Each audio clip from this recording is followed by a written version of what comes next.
do curso de japonês presencial. Ela já está estudando há 1 ano e meio, aproximadamente 1 ano e meio, um pouquinho mais, um pouco menos.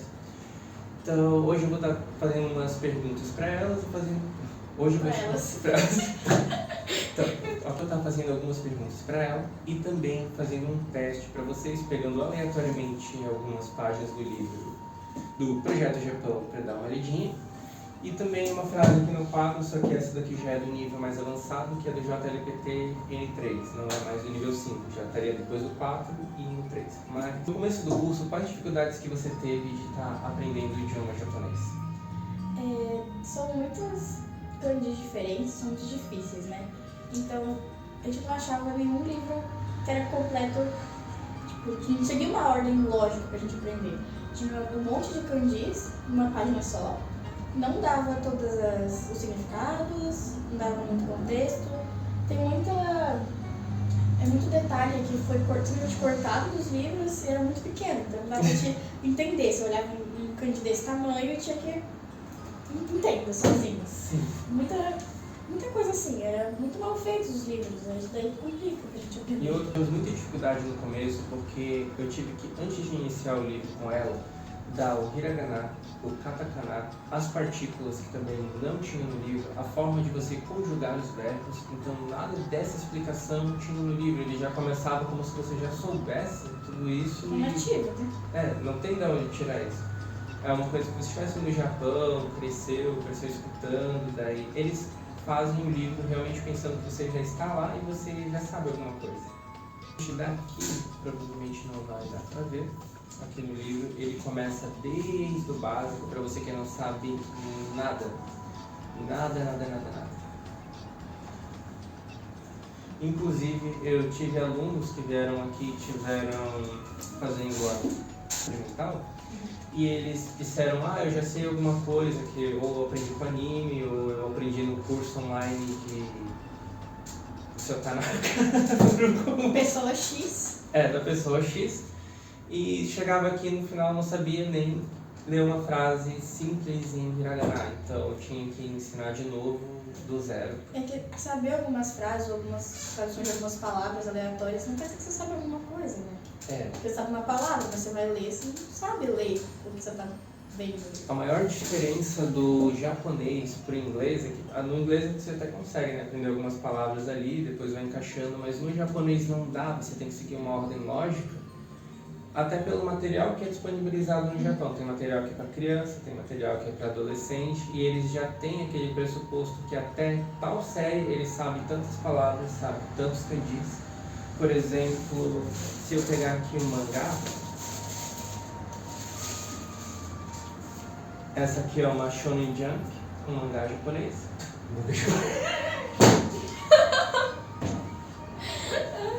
Esse daqui é uma Shonen Jump. Esse mangá, por exemplo, ele tem diversos, não vou dizer animes, porque são animes agora, mas não histórias. Tem diversas histórias. Dentre elas nós temos, por exemplo, Naruto, Prince of Tennis e One Piece. Cada mangá ele vai ter um público para uma idade diferente. Por exemplo, o One Piece ele já vai ter muitos kanjis, porque não é um anime feito para crianças. Não sei se vai dar para ver isso. Por exemplo, One Piece, você vê que ele já está repleto de kanjis, então ele já vai ter um vocabulário mais difícil do que uma pessoa que está no nível N5 já estaria conseguindo ler. Enquanto o Naruto já vai ter um vocabulário mais fácil, o Yu-Gi-Oh! Também vai ter um vocabulário um pouco mais fácil. E a pegada do JLPT é justamente isso. Seriam divididos em 5 níveis para os 12 anos antigos que você teria no Japão. Então você teria esse ensino completo, onde de fato você estaria alfabetizado. Claro, lá é mais fácil porque você está convivendo no Japão, você está fazendo compras, você vive o seu dia a dia, então você vê aqueles kanjis diariamente. É muito mais fácil do que você que está no Brasil e está tentando aprender japonês. Explica pra mim qual que é a diferença de você aprender o japonês em um curso de japonês ou aprender com animes, porque é uma coisa muito difícil de fazer.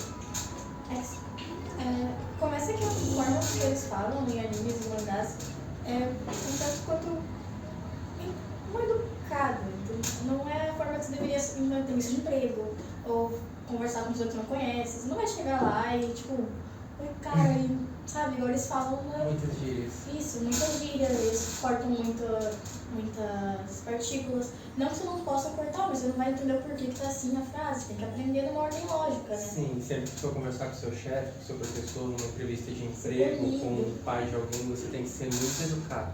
No japonês, o mangá e o anime são quase como se fosse um idioma diferente do idioma falado japonês de verdade. Tem várias formas de você dizer eu. Tem a forma educada, tem a forma super educada e tem a forma muito mal educada, que só de você pronunciar o eu errado dessa forma, a pessoa já vai achar que você está sendo agressiva com ela. Só se não chamar pelo nome, você já está sendo mal educado. Exatamente. A menos que você não saiba o nome da pessoa, daí você tem que educadamente perguntar o nome dela e você não vai chamar pelo primeiro nome, você vai chamar sempre pelo sobrenome dela. Que no caso, pra eles é o primeiro. Pra eles é o primeiro. Eles chamam pelo... Mas... Então essas seriam uma das diferenças. Então, se você aprendeu japonês com anime, acha que aprendeu alguma coisa de japonês com anime, né? Pelo amor de Deus, se você vai viajar pro Japão, não tenta usar o que você aprendeu no Japão, que não vai dar uma coisa boa. Pode ser até preso, na verdade. Porque a pessoa vai achar que está insultando ela ou está achando ela como uma briga e realmente pode dar alguma coisa bem problemática. Ou você pode acabar falando uma coisa para uma pessoa e ela achar outra, porque no japonês tem diversas palavras que têm outros significados, apesar da pronúncia ser a mesma. Uma frase em japonês que eu vou estar pedindo para ela ler para vocês e explicar o significado. Sato-san, 食堂来てませんか? だって今日は私が寂しいから. Fazer a tradução da frase, por favor? Sato-san é o nome que a gente está se referindo. Na teoria, se a gente está falando com ele, o nome dele aqui. Ao invés de estar falando você, eles sempre falam isso, com o nome. Que é mais educado. Aí, shokdo é cafeteria ou refeitório, mas nesse contexto é cafeteria, local onde estão indo comer. Muito bem. Aqui é a partícula de seu. Um detalhe aqui na parte do shokudo, se você for procurar essa palavra aqui no Google Tradutor, ele vai aparecer para você como sala de jantar. Não faz o menor sentido. Então, essa é uma das ressalvas de aprender japonês. Você tem que tomar muito cuidado com as traduções. E ainda mais se você for no Japão e você tentar usar o tradutor para conversar com alguém. O que pode acontecer? Quanto mais complexo for a sua frase, mais errado o Google Tradutor vai traduzir para você e a pessoa vai entender uma coisa que não tem o menor nexo. Então... E se for tentar traduzir, também não dá muito certo, mas faz palavra por palavra, não a frase inteira que ele buga. Exatamente, sempre palavra por palavra e também a ordem que as palavras são montadas no Japão é um pouquinho diferente. Nós temos o kanji tomo, que é juntos, e ni, indicando que eles vão juntos, tipo, indicando o local. Aí o kite, que é tá com, quer dizer que eu tô convidando, ele kite. E masenka, que é o resto, que é o cara de pergunta. Daqui tá conjugando, tipo, uma pergunta negativa. Por exemplo, você não quer ir comigo? Tá, tipo, negando, mas tá perguntando. É basicamente isso. Aí, dá que é tipo, entretanto. E kyo, que é hoje. Kyo, aí watashi ga, que no caso é watashi, sou eu, no caso estou. Sabishi kara, eu estou me sentindo sozinha, ou estou solitário e conversar. Ou estar sozinha hoje vai depender muito vai depender muito da interpretação, muito do momento. Por exemplo, vamos na cafeteria hoje porque hoje eu estou sozinho. Então, ou vamos na cafeteria hoje porque estou me sentindo um pouco solitário, triste. Poderia ser da interpretação da pessoa. Então vai muito do contexto da cena que está acontecendo. Eu vou pedir para Isadora abrir alguma página aleatória do livro e ler pra gente 2 frases. Pode abrir qualquer página, bem aleatória. Qual página? Pode escolher a frase que você quiser. 227, a página. 田中さんが風邪になった。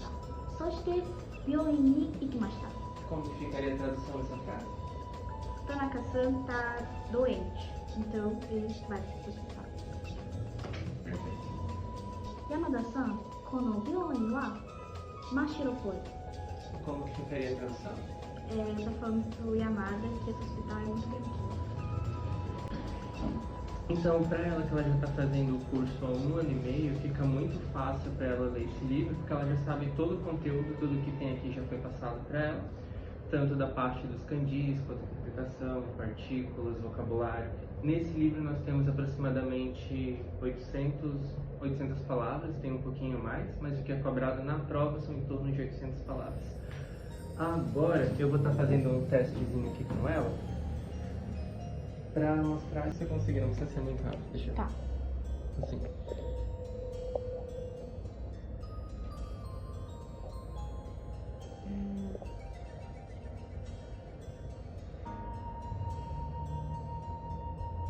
É isso que tá vendo?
Muito bem, então aqui temos o final do teste com 79 kanjis reconhecidos e 0 erros. Como vocês podem, fácil para ela reconhecer todos esses 79 kanjis, nós levamos quanto tempo mais ou menos de estudo para esses 79? Acho que foi uns 4 meses, né, mais ou menos. Acho que foi. Acho que foi. Não, até um pouquinho menos, talvez. E... Gostaria de agradecer a presença da Isadora que está fazendo esse vídeo comigo e mostrando um pouquinho para vocês do curso de japonês. Caso tenham interesse, venham conhecer o Projeto Japão no dia 13 de setembro, às 7 horas, na no Balneário Shopping. Caso você tenha interesse de estar fazendo aula presencial, você pode estar procurando a Eagles Idiomas ou estar entrando em contato comigo no WhatsApp. Onde eu também ofereço aulas online. Então, nos vemos no dia 13 de setembro. Até a próxima. Mata, né?